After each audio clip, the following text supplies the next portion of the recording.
ఆనంది బావా ఆనంది బావా ఆనంది బావా ఏంటిది?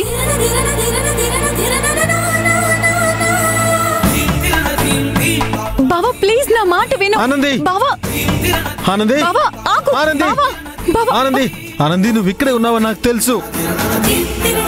నా ముందుకి రా ఆనంది. బావా ఆనంది ఆనంది ఏంటి బావా? ఆనంది ఏంటి బావా ఇది?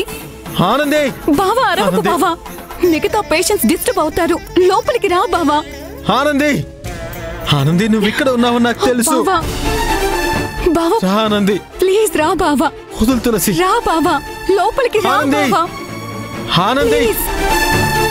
ఆనంది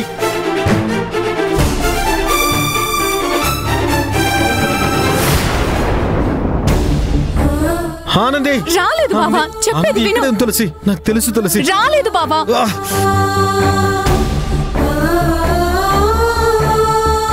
నేను చెప్పేది విను తులసి. ఆనంది ఇక్కడే లేదు ఉంది. బావా.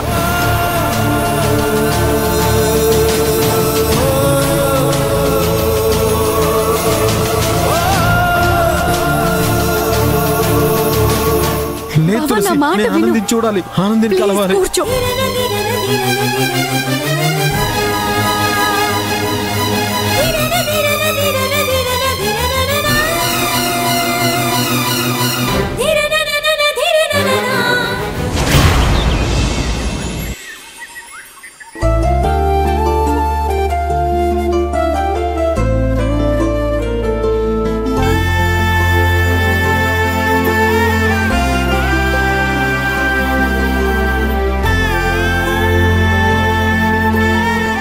పారబోసిస్రా. సరే అమ్మా.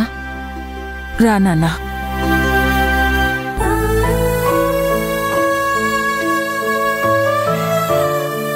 అశ్విన్, నీ గదిలోకి వెళ్లి పడుకుని రెస్ట్ తీసుకో. పడుకోవడం ఏంటి? ఇప్పటిదాకా హాస్పిటల్లో పడుకునే కదా వచ్చాడు. అలా పడుకునే ఉంటే ఫిజికల్ గా మూమెంట్ ఉండదు. బావా కాసేపు ఇక్కడే కూర్చో, నువ్వు తినడానికి ఏమైనా తీసుకొస్తాను. నాకేం తినాలని లేదు తులసి. ఈ టైంలో అలాగే ఉంటుంది బావా, కానీ బలవంతంగా అయినా తినాలి. తులసి ఇప్పుడు నాకు తినే ఓపిక కూడా లేదు. చూసావా చూసావా, ఏమీ తినకపోవడం వల్లే ఓపిక లేదు. కాస్త తింటే ఎనర్జీ వస్తుంది బావా. నా సంగతి సరే గాని నువ్వేమైనా తిన్నావా? అది ముఖ్యమా బావా? నాతో పాటు నువ్వు హాస్పిటల్లోనే ఉన్నావు కదా, అంటే నువ్వేం తినలేదా? అదేంటి తులసి, నేను ఫోన్ చేసి అడిగితే తిన్నానని చెప్పావు కదా.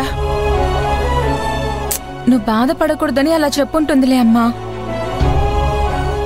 బావ ఎప్పుడెప్పుడు కళ్ళు తెరుస్తాడు, ఎప్పుడెప్పుడు మనందరినీ చూస్తాడు అనే ధ్యాస తప్ప నాకు వేరే ఆలోచన రాలేదత్తయ్య. అందుకే ఏమీ తినలేకపోయాను. చూసావా అశ్విన్, ఇదిరా ప్రేమంటే. అమ్మా బావా కూల్, నేను వెళ్ళి టిఫిన్ తీసుకొస్తాను, అందరం కలిసి తిందాం.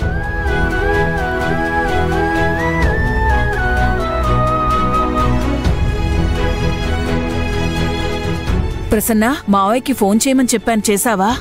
చేశానమ్మా, రేపొద్దున కల్లా ఇంట్లో ఉంటామన్నారు. ఇప్పుడు ఏం జరిగిందని వాళ్ళకి చెప్పి వాళ్ళని కూడా కంగారు పెడుతున్నారు మీరు. వాళ్ళని రమ్మండానికి ఒక కారణం ఉందిరా. ఏంటది? తల్లిగా నా కొడుకు విషయం గురించి నేను కొన్ని నిర్ణయాలు తీసుకోవాలి. వాటి గురించి వాళ్లతో చర్చించాలి. అందుకే రమ్మన్నాను. అదేంటో నాకు చెప్పొచ్చు కదమ్మా. రేపు వాళ్ళు వస్తారు కదరా, అప్పుడు నీకే తెలుస్తుంది.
ఎవరో ఒకళ్ళు నాకు నిద్ర ముంచుకొస్తోందని చెప్పి గబగబా తినేసి పడుకోవడానికొచ్చారు.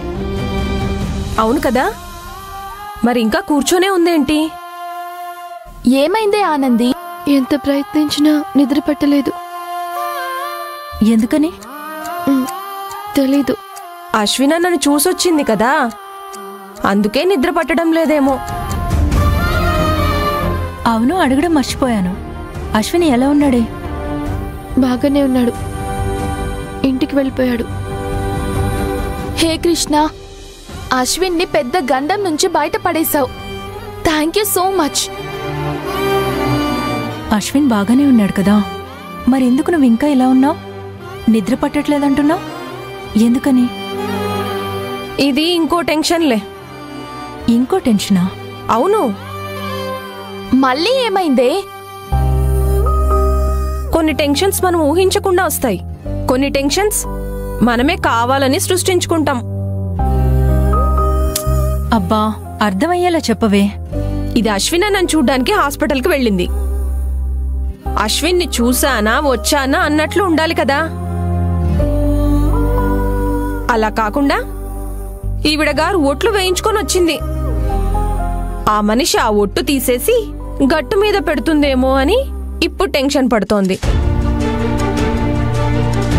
నీకేమైనా మెంటలా?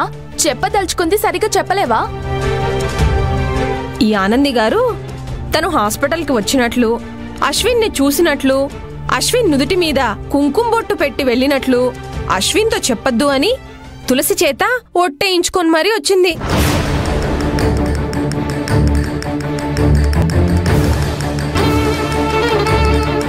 నీకెవరు చెప్పారు? నర్సు చెప్పింది. ఏంటి?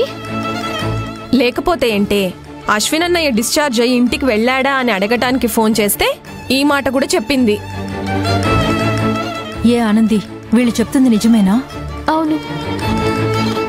నువ్వు వచ్చి చూసిన విషయం అశ్విన్కి తెలిస్తే ఏమవుతుంది? తెలియకూడదు. అదే ఎందుకని? అలా తెలిస్తే తను నా మీద ఇంకా ఆశలు పెంచుకుంటాడు. అవునా? అవును. తనలో అలా ఆశలు పెంచడం తప్పు కదా. అలా అయితే నువ్వు హాస్పిటల్కి వెళ్ళటమే తప్పు కదా. అవును కదా, ఎందుకెళ్ళావే? తనకి అంత పెద్ద దెబ్బ తగిలి హాస్పిటల్లో ఉంటే వెళ్లకుండా ఎలా ఉండగలను? అశ్విన్ అన్నని దూరం పెట్టాలి అనుకున్నప్పుడు,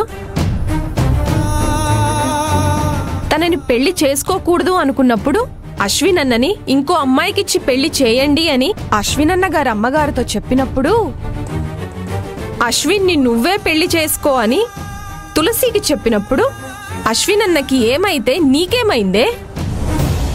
తనెలా చేస్తే నీకేమైందే? సౌందర్య,